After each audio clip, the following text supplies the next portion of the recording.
Hi అండి. బఠానీ chat చేసుకోవడం చాలా ఈజీ. టేస్ట్ అయితే అదిరిపోతుంది. అచ్చం మనకి పానీపూరి బండి మీద ఉండేలాగానే వస్తుంది. ఎలానో చూసేద్దాం. ఫస్ట్ అయితే బఠానీలు నేను 2 కప్స్ తీసుకున్నాను, పెద్ద కప్స్.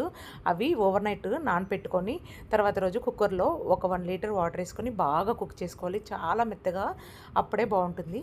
ఆ తర్వాత ఒక కడాయి పెట్టుకొని ముందు మనం ఆయిల్ వేసుకొని అందులో కొంచెం జీలకర్ర అండ్ ఒక బిర్యానీ ఆకు, 4 ఎండుమిర్చి వేసుకొని బాగా వేగిన తర్వాత ఆనియన్స్ ఒక 2 వేసుకున్నాను నేను.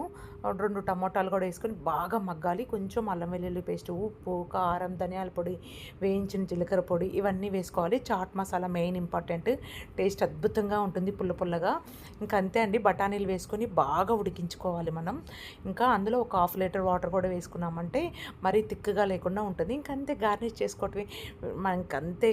సబ్స్క్రైబ్ చేయండి, లైక్ చేయండి, షేర్ చేయండి. టేస్ట్ అయితే అద్భుతంగా ఉంటుంది. ఫుల్ వీడియో పెడతాను, చెక్